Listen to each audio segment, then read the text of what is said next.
et le livre de Smart Job, comme chaque semaine, pour oser prendre la parole, la méthode simple et efficace pour faire passer des messages impactants. Édition Erol, et Sophie Baker est notre invitée. Bonjour Sophie. Bonjour Arnaud. Ravi de vous accueillir. J'ai envie de vous dire, on se parle entre confrères parce que vous avez été rédactrice en chef à RFI pendant un peu plus de 20 ans. Et puis aujourd'hui, vous sortez ce livre qui est, je dirais, le fruit d'un travail approfondi sur la prise de parole et l'accompagnement de vos clients. Comment on passe de journaliste à j'allais dire, coach et accompagnateur? Comment on fait? Alors en fait, quand je faisais toutes ces interviews, puisque je faisais le même métier que vous à cette époque-là, et je m'étais rendu compte que mes interlocuteurs, ils avaient plusieurs difficultés. Il y avait une première difficulté qui était qu'ils voulaient tout raconter, au lieu de savoir focaliser. Ils racontaient en mode thèse, antithèse, synthèse. Et puis, ils étaient souvent conceptuels, injonctifs. Il faut qu'on, il y a qu'à pas. Jargonnant, voilà. Pas mal. Et moi, en tant que journaliste, ça ne me convenait pas. Et donc, j'ai observé ces phénomènes. Et à un moment, j'ai eu une opportunité de faire autre chose dans ma vie. Et je me suis dit, mais il y a quelque chose à inventer pour faire en sorte que la parole publique, au sens large du terme, soit plus efficace, plus impactante, plus intéressante. Ce que je trouve intéressant dans votre livre, Sophie Baker, qui est agréable à lire et extrêmement documenté, on va parler de votre théorie du losange, parce que c'est vous qui l'avez conceptualisé, c'est votre marque déposée. On ne parle pas de média training. Il y a une différence. Est-ce que vous la distinguez? Parce que là, vous vous tournez vers l'entreprise, vers ceux qui sont des managers, vers ceux qui sont même des collaborateurs. Ce n'est pas le média training pour le décideur. Alors, en fait, j'ai commencé à faire du média training, comme tout journaliste qui entame une deuxième carrière. Et puis, en fait, je me suis rendu compte que j'ai processé, excusez pour cet anglicisme, mais j'ai mis du process sur les recommandations que je faisais en média training. Et je me suis rendu compte qu'elles étaient adaptables au monde de l'entreprise.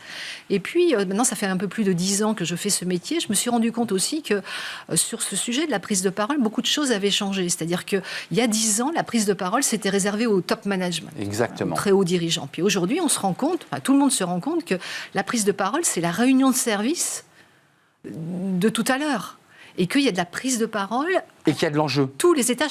Parce qu'à chaque fois, il y a un enjeu, il y a un objectif de résultat. À chaque fois qu'il y a un objectif de résultat, il y a prise de parole.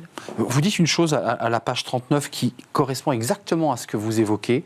Si vous ne lisez que cela, une injonction au lecteur, vous n'avez pas le temps de lire que cela, vous dites... Le monde a changé. Dans le monde actuel saturé d'informations et de communication, l'orateur a perdu le pouvoir au profit de l'auditoire qui ne prête pas son attention qu'à ce qui l'intéresse. Et vous dites, il est zappeur, il regarde son téléphone, tous les sujets qu'on vit parfois quand on présente quelque chose à l'oral. C'est compliqué pour celui que vous accompagnez, pour lui dire, il faut que tu réussisses en permanence à garder l'attention. Disons que c'est le sujet d'aujourd'hui, c'est-à-dire que en fait, l'auditoire a changé. L'auditoire a changé à la fin des années 80 avec l'individualisation des comportements qui rend l'auditoire impatient, impertinent, zappeur, c'est-à-dire pour lui. Et puis l'auditoire a changé bien sûr avec l'arrivée d'Internet en 2000. Bien sûr. En 2010 avec le smartphone. En permanence, l'orateur est en compétition avec le monde extérieur. Alors oui, c'est difficile pour ceux que j'accompagne, mais en même temps, c'est juste une réalité dont il s'agit déjà de prendre compte. Le contexte que vous évoquez dans votre livre, le contexte, l'auditoire que vous avez en face et la théorie du losange. Donc vous avez processé, conceptualisé finalement des éléments qui sont le fruit de votre expérience et votre observation pour en fabriquer cette théorie. En quelques mots, c'est quoi ?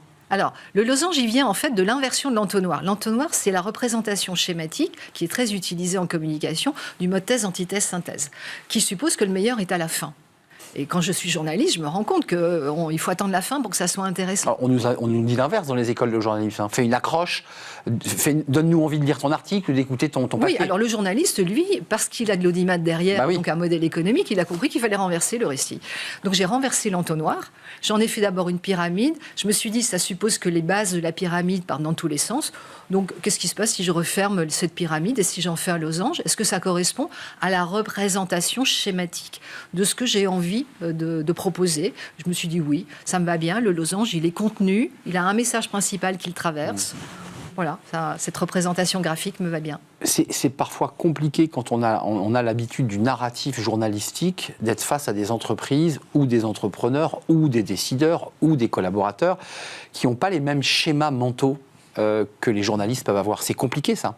Alors en fait, c'est pour ça que j'ai éprouvé le besoin de, comme vous dites, de le conceptualiser. C'est-à-dire de dire, OK, finalement, moi, l'ancienne journaliste, elle garde quoi de cette expérience? Ah oui. Et pour donner un autre exemple qui est vraiment important dans la méthode du losange, c'est la dimension pragmatique du langage. Alors ça, c'est la version intellectuelle. Concrètement, ça veut dire que le journaliste, il attend du concret, du factuel, de l'explicite. Donc allez-y, messieurs, mesdames, managers, dirigeants, construisez en mode factuel, concret, explicite. Et rendez-nous les choses simples, même, reconnaissons-le, même lorsque parfois les sujets sont éminemment techniques, on est confronté parfois à des sujets très complexes.